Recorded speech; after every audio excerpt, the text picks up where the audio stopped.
안녕하세요, 버뮤다 픽처스입니다. 에펙 효과 정밀 분석 시리즈를 오랜만에 좀 진행을 하고 있는데요. 이번 시간에는 로고나 텍스트를 작은 공 모양 입자로 흩어지게 만들거나 다시 원래 형태로 모이는 표현을 만들 때 사용할 수 있는 효과를 알아보도록 할게요. 오늘 배울 효과는 바로 CC 볼 액션입니다. 화면에서 보시는 것처럼 로고가 작은 공 입자들로 나뉘어 흩어졌다가 다시 원래 형태로 돌아오는 애니메이션을 만들 수 있습니다. 오늘도 시작하기 전에 설명란에 프로젝트 파일 링크를 올려둘 예정이니 필요하신 분들은 다운 받아보시고요. 그리고 구독과 좋아요, 댓글도 많이 부탁드립니다. 그럼 바로 시작해 보도록 할게요.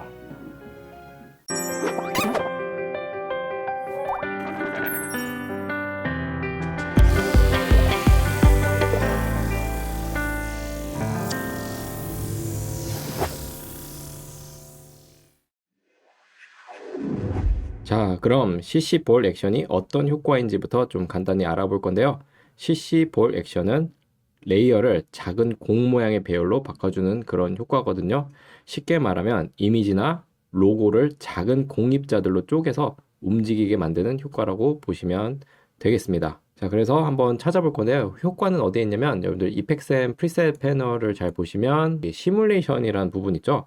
시뮬레이션 부분 열어보면 여기 밑에 CC 볼 액션이 있고요. 자, 이거를 넣어보도록 할게요. 자, 넣어보면 어때요? 뭐 이렇게 공 모양으로 뭐 픽셀 모양을 만들어지죠. 그래서 뭐 픽셀 아트 같은 데서도 뭐 제가 느끼기에는 뭐 충분히 활용하실 수 있다고 생각합니다. 그냥 넣었을 경우에는. 자, 그럼 이제 본격적으로 CC 볼 액션에 있는 파라미터들을 하나씩 알아볼 건데요. 먼저 그리드 스페이싱부터 알아볼게요. 자, 그리드 스페이싱은 뭐냐면 공 사이의 간격을 얘기를 하는 거예요. 그래서 한번 값을 제가 한번 낮춰볼게요. 자, 여기서 5인데 기본 값이 제가 2를 넣어볼게요.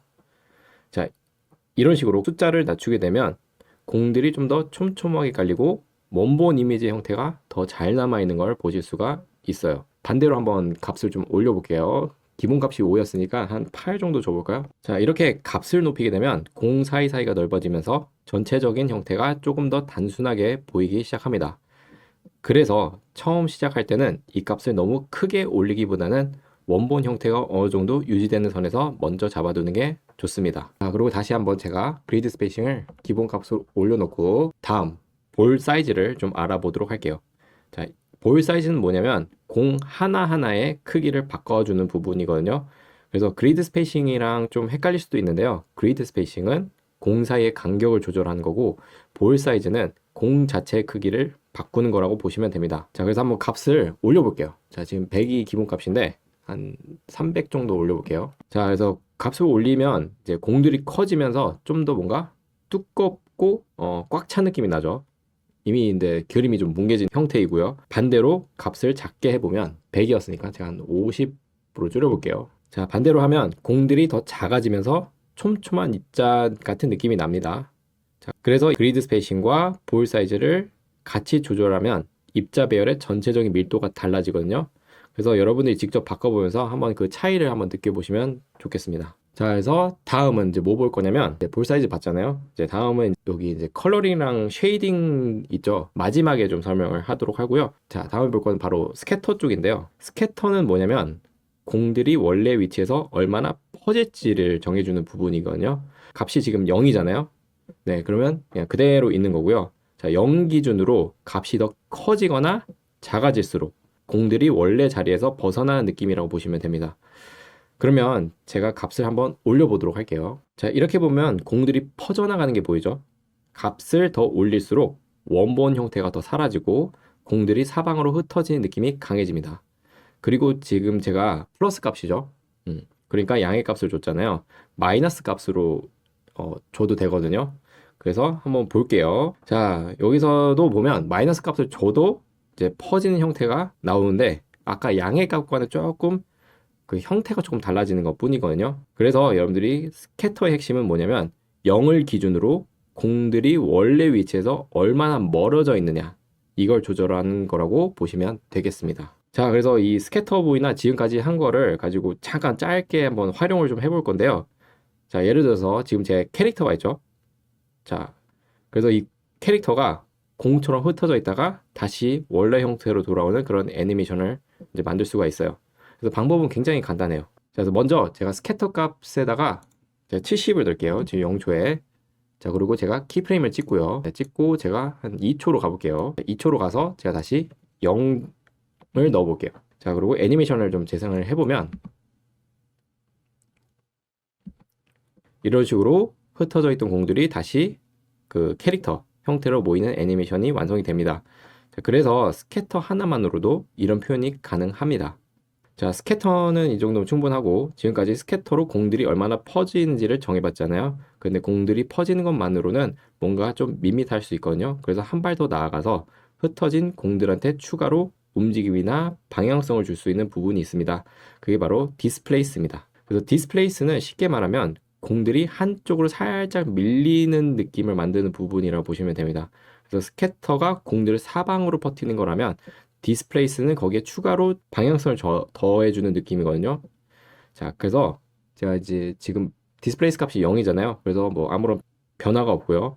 제가 값을 한번 올려보도록 할게요. 자, 보시면 값을 올렸을 때 공들이 어떤 건 앞으로 가고 어떤 건 뒤로 가죠. 자, 이번에 음의 값을 좀 줘볼게요. 마이너스 값. 네, 아까와는 반대로 움직이는 걸 보실 수가 있어요. 그래서 이 디스플레이스는 단독으로 쓰기보다는 스캐터와 함께 이제 당연히 퍼진 형태 이렇게 쓰면서 여러분들이 그 거리감을 좀 달리 줄 수도 있고요. 자, 그리고 방금은 제가 지금 여러분들 특징을 보면 알겠지만 다시 한번 볼게요. 자, 디스플레이스를 주니까 잘 보시면 어두운 색 있죠. 자, 이 캐릭터에 이제 뭐 바지나 옷 색깔이랑 머리카락은 어두운 색이죠. 자, 그리고 밝은 부분은 어딜까요? 저기 얼굴 쪽이죠. 얼굴, 손 이런데. 자, 그래서 이거는 왜 그러느냐? 자, 여기 밑에 보면 디스플레이스 프로퍼티라는 게 있는데, 자, 이 디스플레이스 프로퍼티에 지금 브라이트니스로 되어 있죠. 브라이트니스 때문에 그러니까 저 캐릭터에서 특정한 밝기들 때문에 디스플레이스가 달라지는 거거든요. 그래서 이제 브라이트니스는 봤잖아요. 어떤 형태인지. 그러니까 밝은 부분은 앞으로 튀어나오고 어두운 부분은 뒤로 가는 그런 형태가 만들어지게 되고요. 그 외에도 뭐 레드나 그린, 블루 뭐 여러 가지가 있는데 이거에 따라 또 그 디스플레이스가 되는 왜곡이 되는 그런 형태가 좀 달라지긴 합니다. 자, 그래서 다시 한번 여기서 중요한 거는 디스플레이스 값이 0이면 디스플레이스 프로퍼티를 바꿔도 화면 변화가 거의 없다는 거고요. 디스플레이스 값이 어느 정도 들어가 있어야 디스플레이스 프로퍼티도 의미가 생기는 부분이라고 보시면 됩니다. 직접 하나씩 바꿔가면서 여러분 차이를 느껴보시면 되겠습니다. 그래서 디스플레이스 쪽은 이 정도면 충분하고요. 지금까지 스캐터로 공들을 퍼뜨리고 디스플레이스로 거기에 방향성을 더하는 것까지 봤잖아요. 그런데 여기서 한 가지 더 볼 게 있어요.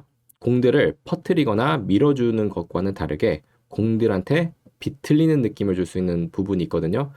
이번에 볼 건 바로 트위스트 쪽입니다. 먼저 트위스트 앵글부터 좀 알아볼게요. 0도로 놓으면 아무런 변화가 없고요. 제가 이제 다시 한번 보여드릴게요. 값을 올리게 되면 전체적으로 형태가 살짝 비틀린 느낌이 생기죠. 그래서 값을 더 올리게 되면 뭐 비튼 느낌이 더 생기죠. 반대로 마이너스 값을 주면 비틀리는 방향이 반대로 가는 걸 보실 수가 있어요.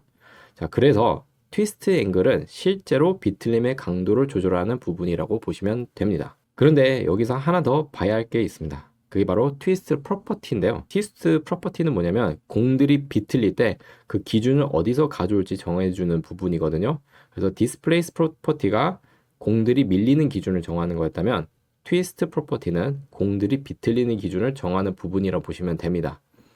그래서 화면에서 보시면 뭐 x, 엑시스, 뭐 센터, 뭐 레이디어스, 랜덤 등등 여러 항목들이 있는데 어떤 기준을 고르냐에 따라서 공들이 비틀리는 방향이나 패턴이 조금씩 달라집니다. 아까 제가 이제 센터 Y 하니까 또 다르죠. 아까랑 또 다릅니다. 자, 그래서 처음에는 너무 복잡하게 생각하기보다는 트위스트 앵글로 비틀리는 정도를 먼저 확인하고 그 다음은 트위스트 프로퍼티를 바꿔가면서 비틀리는 느낌이 어떻게 달라지는지 확인해 보시면 됩니다. 자, 다음으로 로테이션 쪽을 좀 알아볼 건데요. 트위스트가 전체 형태를 비트는 느낌이라면 로테이션은 공들이 실제로 돌아가는 느낌에 가깝습니다. 로테이션은 선택한 축을 기준으로 실제로 얼마나 회전할지 정해주는 그런 값이고요. 값을 올려볼게요. 그냥 뭐 공들이 제가 스캐터까지 킬게요. 네, 스캐터를 킨 상태에서 봐야지. 자, 이렇게 공들이 돌아가는 걸 보실 수도 있고요. 자, 이 값도 뭐 당연히 키프레임을 이용해서 하면 뭐 계속 돌아가거나 뭐 돌리는 그런 애니메이션을 만드실 수가 있어요. 자, 그런데 로테이션도 아까 트위스트 앵글과 비슷하게 뭔가 하나 더 있거든요. 그래서 그 부분이 로테이션 엑시스라는 부분이고, 자, 이 로테이션 엑시스는 뭐냐면 공들이 회전을 할 때 어느 축을 기준으로 돌릴지 정해주는 부분이에요. 그래서 지금 X축이라서 지금 여러분들이 약간 통나무처럼 이제 굴러가고 있는데, 제가 Y축으로 하면, 그럼 한번 돌려볼게요. 네, 소용돌이처럼 보이죠? 그러니까 어떤 축을 정해주는 거고, 다시 한번. 그래서 로테이션 엑시스는 어느 방향으로 돌릴지 정해주는 부분이고요. 로테이션은 실제로 얼마나 돌릴지를 정해주는 값이라고 보시면 되겠습니다. 자, 그리고 제가 앞서 얘기했던 컬러링과 이제 쉐이딩, 이제 여기서 좀 알아볼 건데요. 자, 먼저 모든 거 다 리셋 시킬게요. 자, 먼저 컬러링 쪽을 알아볼게요. 자, 컬러링은 뭐냐면 공들이 원본의 색을 어떤 방식으로 가져올지 정하는 부분이거든요. 그래서 여기서 고를 수 있는 게 세 가지가 있어요. 그래서 크리스프라고 있고, 뭐 미디엄도 있고, 스무드가 있죠. 자, 먼저 크리스프 쪽으로 알아볼 건데요. 자, 크리스프는 원본 픽셀의 색을 비교적 그대로 가져오는 방식이에요. 그래서 공 하나하나가 원본의 색을 뚜렷하게 가지고 있는 대신에 전체적으로 보면 노이즈처럼 보이는 색점들이 조금 생기실 수가 있고요. 자, 다음에는 이제 미디엄인데, 이제 기본값이 미디엄이죠. 자, 미디엄은 크리스프보다는 색이 조금 더 정돈된 느낌이 나고요. 노이즈 느낌이 좀 줄어들면서 전체적으로 색이 고르게 보이기 시작합니다. 자, 그리고 마지막으로, 자, 스무드를 보면 세 가지 중에서 가장 부드럽고 정돈된 느낌이 나요. 자, 주변 픽셀색을 섞어서 가져오는 방식이라 크리스프랑 비교해 보면 꽤 차이가 명확하게 보이실 거예요. 자, 어떤 소스를 쓰냐에 따라서 결과가 다르게 나올 수 있으니까 직접 하나씩 바꿔가면서 원하는 느낌을 찾아보시면 되겠습니다. 이제 컬러링을 받고 이제 쉐이딩을 볼 건데요. 쉐이딩은 공들이 빛을 받는 느낌을 만들어주는 부분이라고 보시면 됩니다. 그래서 지금 기본값은 마이너스 75인데 지금처럼 이제 약간 공들이 좀 납작한 형태로 보이잖아요. 그렇죠? 자, 근데 제가 한번 반대로 플러스 값을 줘볼게요. 자, 플러스 값을 주게 되면 이제 약간 공 형태로 보이죠? 네, 이렇게 생각하시면 됩니다. 네, 플러스 값 주면 이제 라이팅이 제대로 들어가면서 그게 이제 구의 형태로 만들어지는 거를 이제 보실 수가 있어요. 근데 대신에 아까보다 훨씬 더 어두운 느낌이 나죠. 그래서 여러분들이 이걸 통해서 이제 내 공 형태라든지 난 3D 느낌 내고 싶다. 그럼 플러스 값. 나는 그냥 약간 빛나는 느낌 내고 싶다. 마이너스 값. 이렇게 주시면 되겠습니다. 그래서 여러분들이 컬러링과 지금 쉐이딩은 따로 보기보다는 같이 조절하면서 전체 느낌을 맞춰가는 게 좀 더 자연스럽고요. 자, 결과물이 어느 정도 완성됐을 때 마지막으로 살짝 건드려 보면 되는 부분이라고 보시면 되겠습니다. 오늘은 CC 볼 액션 효과를 처음부터 끝까지 한번 살펴봤습니다. 그리드 스페이싱으로 공 배열의 간격을 잡고 볼 사이즈로 공 크기를 조절하고 스캐터로 입자가 퍼지는 정도를 만들고 디스플레이스와 트위스트, 로테이션으로 움직임과 방향을 더하고 마지막으로 컬러링과 쉐이딩으로 색 처리와 빛을 받는 느낌을 정리하면 꽤 완성도 있는 파티클 로고 인트로를 만드실 수 있습니다. 오늘 만든 프로젝트 파일은 다시 한번 얘기하지만 링크로 올려두었고요. 궁금한 점이 있다면 댓글로 남겨주시면 되겠습니다. 구독과 좋아요 많이 부탁드리고요. 다음 시간에도 에펙 효과 정밀 분석 시리즈로 다시 돌아오도록 하겠습니다.